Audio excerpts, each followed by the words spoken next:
So I work at Crescendo, and I'm 1/3 of the Crescendo team. And as you can see on the screen, we're a social worker-led team that believes the current children's social care system needs to be reimagined. And by doing so, we feel that the workforce can feel more valued, more connected to their purpose, and ultimately happier. So that's what we're all about. In terms of my experience, I've been a social worker for the last 8 years or so.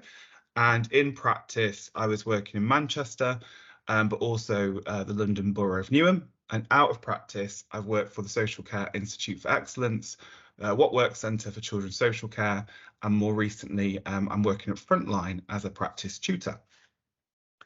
So what I'm hoping to cover today, I'd like to talk to you about 8 areas which you can hopefully see on the screen.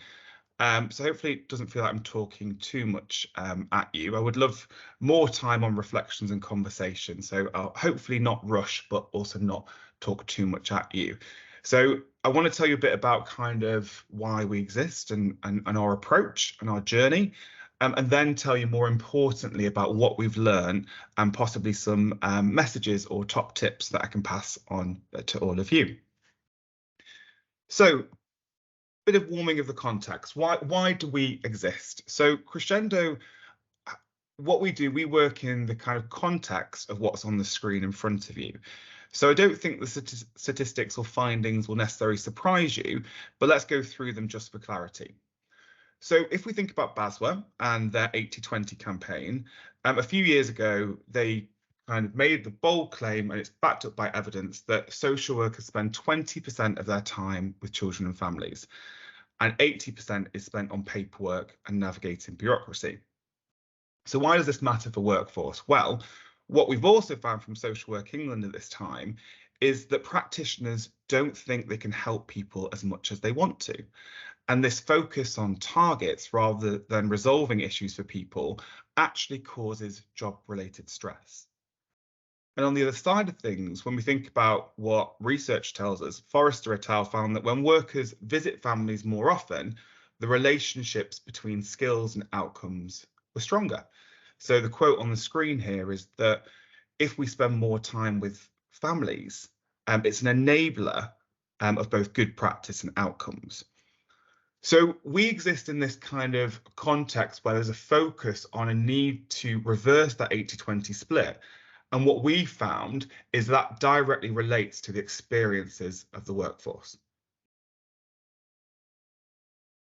So how has this all come to be? And before I tell you a bit more about our actual approach and our work, I want to tell you a bit of a story in terms of our history. So we came to be in 2019 when I met with Katie and Michaela, who are the other 2 people in the Crescendo team. And we went on a trip to the Netherlands and we learned about the Buurtzorg approach to nursing.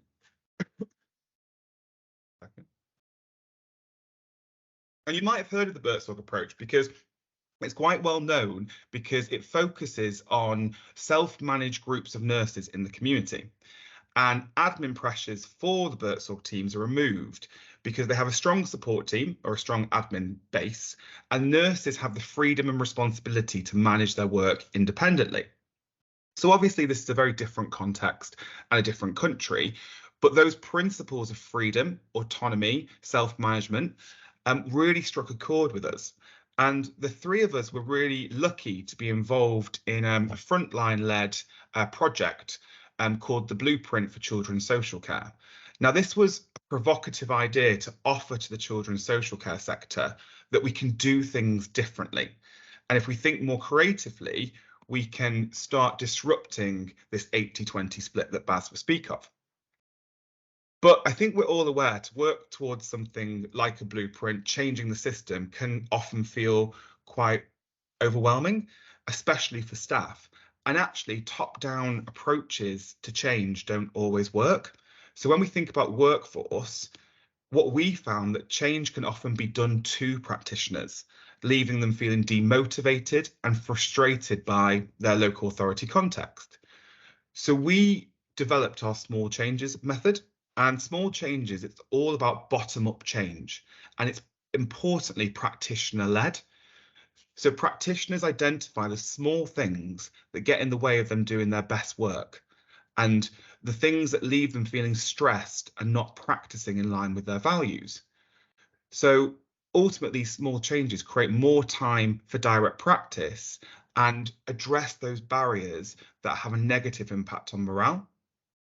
So these could be quite, I suppose, easy changes, really. So if we think about some of the examples that come up in our work, we were working with one local authority and they had 3 transport forms to organise for a child to be looked after to get a taxi. So 3 different forms. In another local authority, we had there was about 5 layers of authorisation for social workers to access food vouchers. So can you see, quite small things, but actually create a lot of stress and a lot of time spent away from families. So we had this idea and we started pioneering it in our own local authority context. But then we shared the small changes method with practitioners and managers, and we received a positive response, and we started to create this small changes community. And what we thought was, well, actually, we're onto something here, but could we do something a bit bigger? Could we think about kind of a program of work? So due to this success of small changes, we developed the Crescendo approach, which we piloted throughout last year with 3 local authority partners. So as you can see on the screen, we work with Wandsworth, Tower Hamlets and Warrington. So in Wandsworth, we work with Evolve, which is a specialist missing and exploitation team. In Tower Hamlets, we work with 2 statutory teams in the safeguarding service. And in Warrington, we work with managers across the whole children's social care service. And there's just a few quotes on the screen there, just to give you a bit more context. Gives me an opportunity to get my voice back while you have a read of those.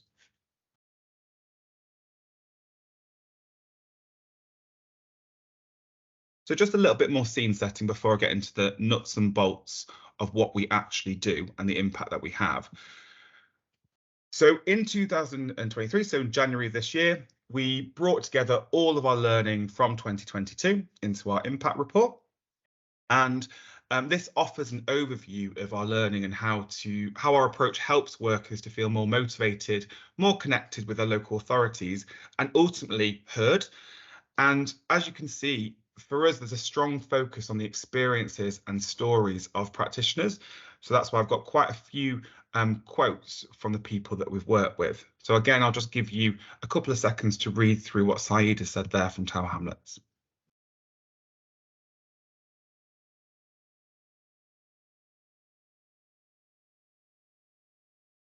Okay, so I've told you a lot of context in terms of how we came to be, who we've worked with, and you're probably actually thinking now, so what does it look like? What is this kind of approach that priorities time spent with families and also has that positive impact on workforce? So let me go into that. So we take a 5-step approach to our work with local authority partners, and we move from the top, so setting an ambition for the work, to then making small changes, as I've outlined previously, before then using this learning to design a local blueprint for change. And then towards the end of our work with a partner, we implement, test and embed this blueprint. So I'm going to take you through each of those steps. So with ambition setting, we set the ambition, or what we call the vision for the work.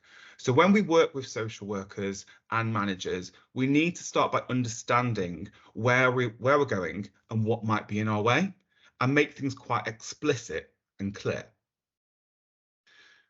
So I've got a little quote here from Lisa from Warrington. I'll let you kind of have a read of that before I unpick it slightly.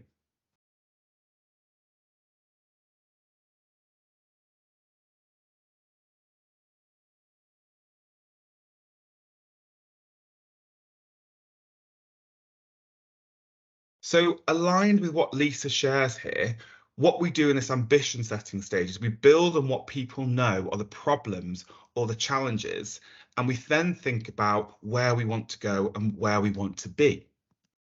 So we do this by asking 2 very simple questions. So when we start working with teams of social workers and their leaders, we first ask on the left-hand side, what are the principles and values that they think should be at the heart of children's social care?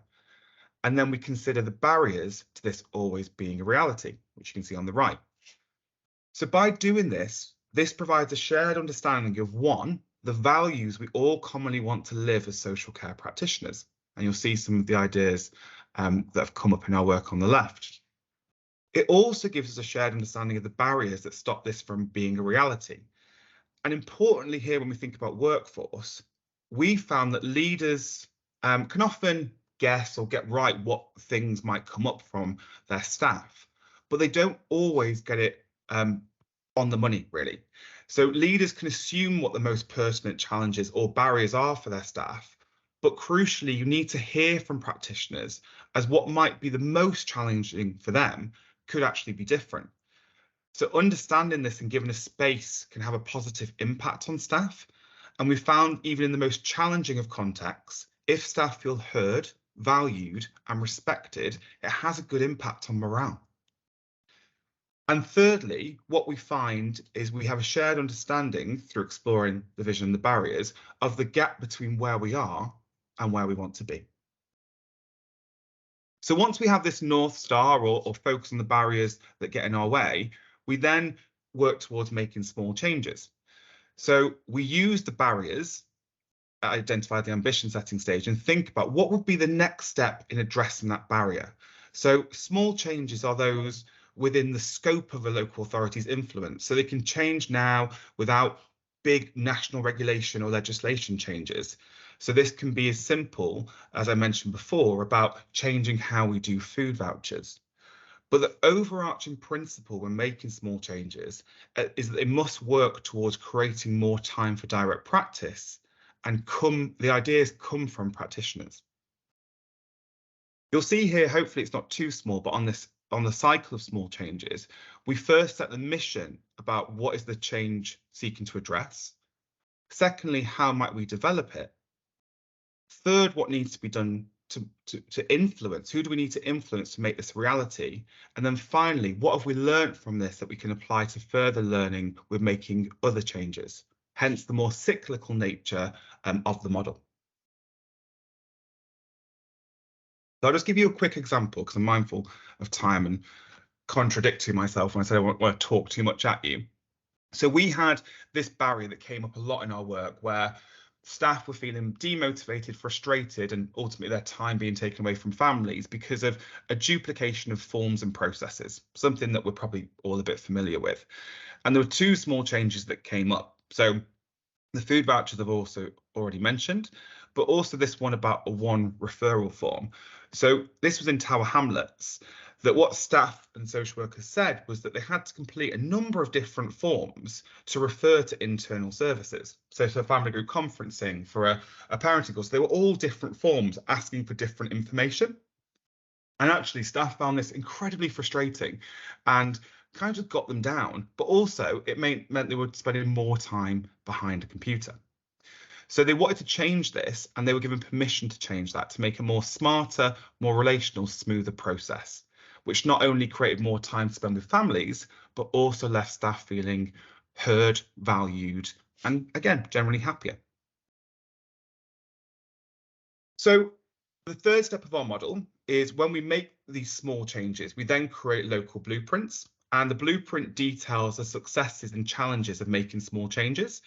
And importantly, what we've learned about the possible enablers or blockers in the system for creating change. And the blueprints that we create identify a series of pillars that are areas of the service that could be reformed to better support practitioners to work more effectively, and again have that positive impact on well-being and morale. And these pillars outline a series of experiments that the local authority can take forward to again overcome systemic barriers to spending more time with families. Some of you might be familiar with the human learning systems approach, and we take a lot of inspiration and learning from that idea. So let me just tell you a quick example. So in Wandsworth, when we were working with the Evolve team, they came up with the small change about changing their approach to meetings. So again, this probably rings true for some of you. They found they were often struggling to fit in visits and time with young people into the working day. because they were required to attend a range of meetings that they felt were unnecessary and not in keeping with what they needed. So they came up with the bold idea, which I must admit I thought was a bit too bold, but it's up to them to do what they wanted to do, to share with partners that they were no longer available for meetings in the afternoons. So they said, no, in the afternoons, that is prioritised for direct work with young people, and I can't attend the meeting. So yeah, bold. But crucially, there was senior leadership buy-in and permission to do this. And having that support gave the team confidence, and they felt safe to deal with any fallout with partners. So ultimately, this small change had a big impact on how staff enjoyed their roles and their practice, as can be seen with the quote on the screen. But also, we were able to apply this to the local blueprint, where we detailed in the local blueprint how we can spread this idea of changing the approach to meetings in one team to multiple teams across the service. And that's what we're doing actually at the moment with Wandsworth. So just for the final part, let me tell you a bit about what we found out from our pilot year. So I want to share with you some of the insights we had through sharing the stories of the first-hand accounts of people we've worked with. So firstly, we've learned that our approach creates motivation and empowers practitioners, and it helps them to feel connected to their purpose, where we feel there's a correlation here between job satisfaction and then feeling happy in their roles. So we can see from Saida and Beth here, Saida's saying, it really helps me and my former team to feel empowered and motivated, and that also has a positive impact on families, with Beth saying that there was a connection with the purpose of why they do what they do. Secondly, a long quote here, which I'll give you a chance to read in a second. We also learned that when you bring people together, actually bringing teams together with their managers, this creates energy, excitement, and new opportunities. So the focus on connection and relationships actually led to greater morale and enjoyment. So for us, the lesson here is that if you invest in time and spaces for staff, and you connect people with their values, i.e. asking them questions, how do we want to do social work? Then the magic can happen. So I'll give you just a few seconds just to read this, and I think we'll be sending the slides out as well, so mindful of time, so I might rush through in a second. Okay. So to complement those quick stories that I shared with you, I also want to focus on some promising data that came from our pilot, which hopefully demonstrates the positive impact our approach can have on workforce. So you'll see here the impact that we felt we had was that we encouraged greater feelings of connectedness, and actually practitioners found that they had avenues where they could feasibly affect change. In below, you can see the kind of survey responses there. So what we found was that 75% of respondents who did our survey felt that small changes positively impacted their job satisfaction, and also how effective they were as a team.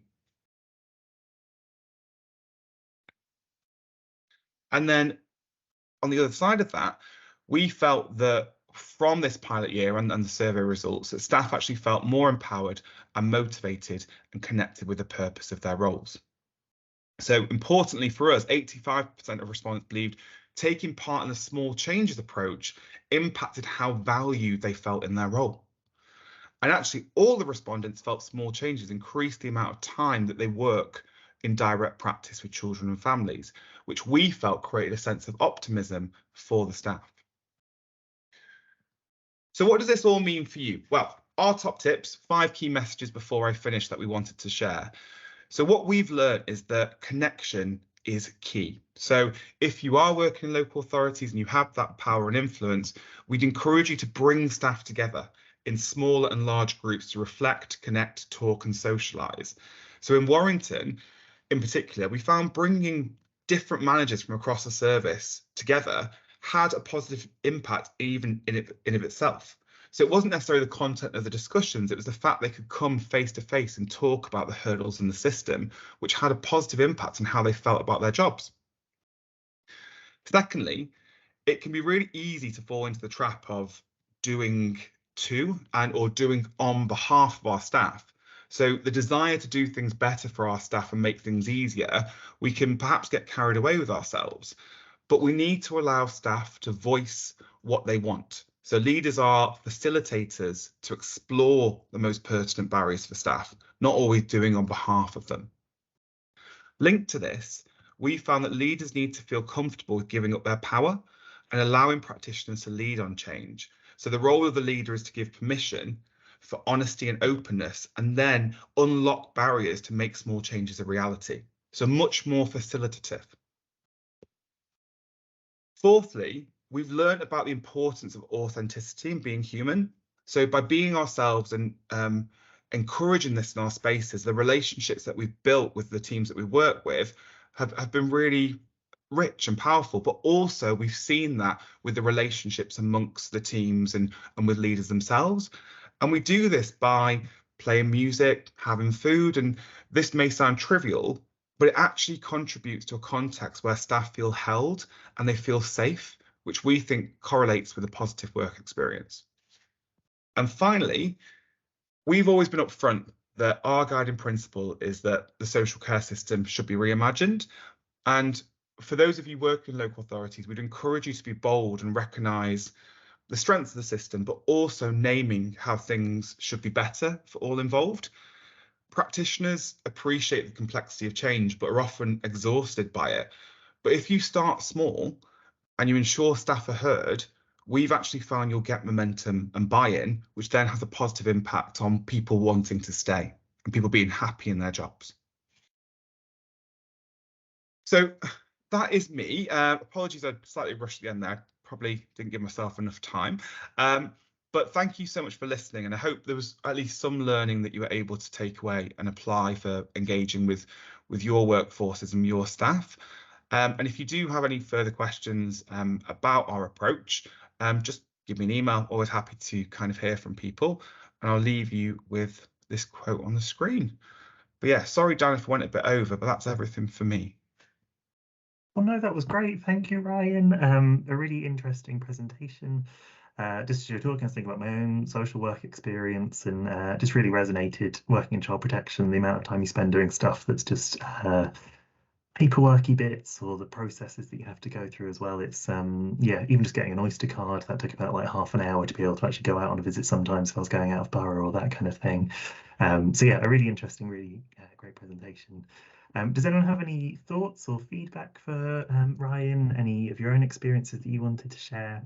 We've got quite a range of people on the call, I think. So whether you're a frontline practitioner, a manager, senior manager, transformation lead, yeah, do put a hand up or put anything in the chat if you want to.